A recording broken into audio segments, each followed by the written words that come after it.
In 1950, Dick Richards earned a full tuition scholarship worth $25.50 to Weber College. During his 2 years at Weber, he was involved in many activities. He ran for student body president in 1951, but lost to Fred Ball. Despite the loss, it didn't dim his enthusiasm for politics. I wanted to be a lawyer because I wanted to be in politics. I developed a real desire to do political things when I was in high school, and debating and so on was a factor. But Aldous Dixon, for some reason, took a liking to me, and he introduced me to a guy by the name of Lorenzo Peterson, who was the Weber County Republican chairman, and suggested that I might be the guy to organize what they then called the Junior Republicans. He continued his involvement in politics, and when he finished his law degree at the University of Utah, he was hired by Weber alum Lawrence Burton. He was elected congressman from this district, and I worked on his campaign, and when he was elected, he asked me to go to Washington with him, and I went back as his legislative assistant, and later on I became his administrative assistant. I stayed there for 2 years. Lawrence asked me to stay on, but Aldous Dixon had given me some good advice, and he said, "Dick, don't stay there more than 2 years. If you do, you're going to get caught up as a professional staffer, and you'll stay there." He worked his way up through the ranks, taking the helm of the Utah Republican Party in 1964. His ability to implement a successful grassroots campaign drew attention from party leaders, and soon he was making a name for himself on the national scene. In 1976, he had an opportunity to speak on national television at the Republican National Convention. I seconded George Romney's nomination for president.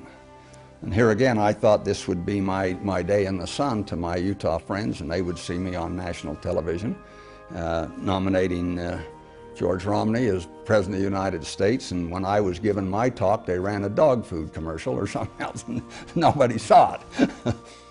Dick was heavily involved in the Nixon campaigns in 1968 and 1972. In 1976, he received a call from Gerald Ford's campaign, but his loyalty to Ronald Reagan resulted in an unprecedented endorsement. These guys I worked with in the old Nixon campaign came to me and said, "Dick, we want you to help us in the Ford campaign." And I said, "Can't do it. I'm for the other guy. I'm for Ronald Reagan." And that upset some of them, that I would be, here I was the party chairman, and I was running, I was working for a guy who was challenging the incumbent president. And they said, "You can't do that.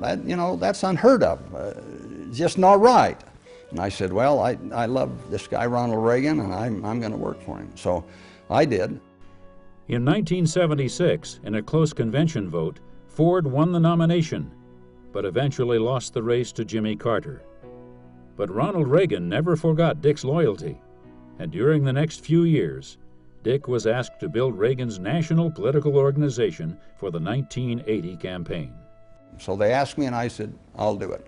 So I volunteered half-time for 4 years to Ronald Reagan to help build his organization all around the country. And that's where I got in tight with Reagan. Reagan's success in 1980 was impacted greatly by Dick's hard work. Consequently, Dick was selected as chairman of the Republican National Committee, a position he assumed in 1981.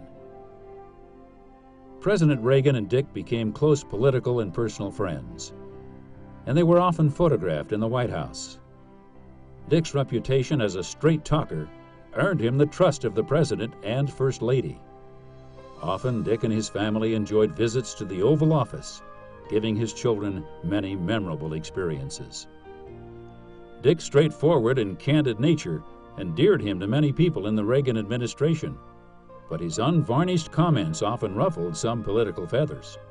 I was flying with George Bush on Air Force Two. My wife and I had joined George and Barbara to fly up to New York. And he called me into his private quarters there, and he says, "Dick, I want to tell you something that I think you'd like to know, but nobody else will tell you this." And he said, "I was privy to a conversation the other day where a certain person said to the president, you know, Dick Richards is offending our conservative friends. We need to get him out of that committee. And Reagan says, well, what did he say? And he repeated something I said, and Reagan says, well, I agree with him. What else did he do? Well, he said da-da-da-da. Well, I agree with that too. And he says, besides, I like him. You leave him alone. And George Bush says, I thought you'd like to know the old man stood up for you. He said, nobody's going to tell you that. But he said, I thought you'd like to know that. And Barbara gave me a big hug and says, you're my kind of chairman. During his term as chairman, he spoke to several key groups, both friendly and otherwise. But he never minced words about what he felt was important.